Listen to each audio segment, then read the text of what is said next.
Welcome all to சரிதா சமையல். இன்றைக்கி நம்ம சமையலில் சுரைக்காய் சப்பாத்தி, சுரைக்காயில் குழம்பு, கூட்டு, பொரியல், தோசை கூட செஞ்சுருப்போம். ஆனால் இன்றைக்கி கொஞ்சம் வித்தியாசமாக சுரைக்காயில் சப்பாத்தி பண்ண போகிறோம். ரொம்பவே ஹெல்த்தியான ஒரு ரெசிபி. வீட்டில் எல்லாருமே செஞ்சு சாப்பிட்லாம். உடம்புக்கு ரொம்ப ரொம்ப நல்லது. இப்போ இந்த சுரைக்காய் சப்பாத்தி எப்படி பண்ணுறதுன்னு பார்க்கலாம். ஒரு மிக்ஸி ஜாரில் 250 கிராம் சுரைக்காயை தோலெல்லாம் நீக்கிட்டு சின்ன சின்ன துண்டாக கட் பண்ணி நல்லா வாஷ் பண்ணிவிட்டு தண்ணி எதுவும் இல்லாமல் சுத்தமாக வடித்து எடுத்துகிட்டு மிக்ஸி ஜாரில் சேர்த்து இதை மாதிரி அரைச்சிட்டு அகலமான ஒரு பாத்திரத்தில் சேர்த்துக்கலாம். நம்ம மாவு பிசைகிறதுக்கு கொஞ்சம் ஈஸியாக இருக்கும். இப்போது சேர்த்துட்டு இதில் 1/4 ஸ்பூன் மஞ்சள் தூள், 1/2 ஸ்பூன் மிளகாய்த்தூள், 1/2 ஸ்பூன் சோம்புத்தூள், 1/2 ஸ்பூன் சீரகத்தூள், 1/4 ஸ்பூன் கரம் மசாலா, கொஞ்சம் இஞ்சி பூண்டு பேஸ்ட்டு சேர்த்துட்டு இது கூடவே இதுக்கு தேவையான உப்பு சேர்த்துக்கலாம். சேர்த்து நல்லா கலந்து விட்டுடலாம். இதில் பார்த்திங்கன்னா நம்ம மாவு பிசைகிறதுக்கு தண்ணி எதுவும் சேர்க்கக்கூடாது. சுரைக்காயிலே நல்லா தண்ணி விடும். அதனால் இதில் உள்ள தண்ணியிலே தான் நம்ம பிசையணும். இந்த கப்பில் நான் 3 கப் கோதுமை மாவு சேர்த்துக்கிறேன்.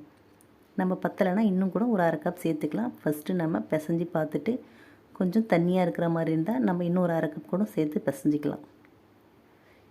இப்போ நான் எடுத்துக்கிட்ட மாவுக்கும் சுரைக்காய்க்கும் தண்ணியோட அளவு கரெக்டாக இருந்தது. இப்போ பாருங்கள், மாவு நல்லா பிசைஞ்சாச்சு. அடுத்து இது மேலே 1 ஸ்பூன் எண்ணெய் சேர்த்துட்டு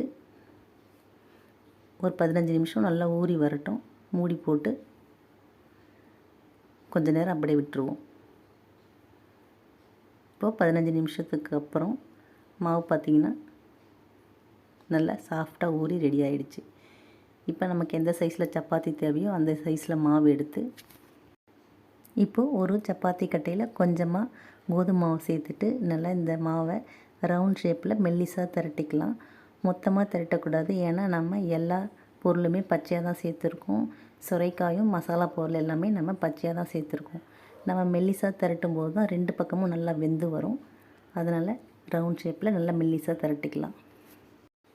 சப்பாத்தியை திரட்டியாச்சு. அடுத்து ஒரு தோசைக்கல் சூடு பண்ணிவிட்டு சப்பாத்தியை போட்டு விட்டுடலாம். போட்ட உடனே நம்ம திருப்பி போடணும்.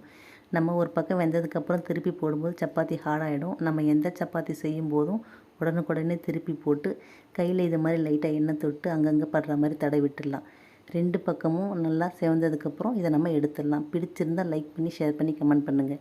என்னோடய மற்ற வீடியோஸ்லாம் பார்க்கணுன்னு நினச்சிங்கன்னா சரிதா சமையலுக்கு சப்ஸ்கிரைப் பண்ணுங்கள். தேங்க்யூ.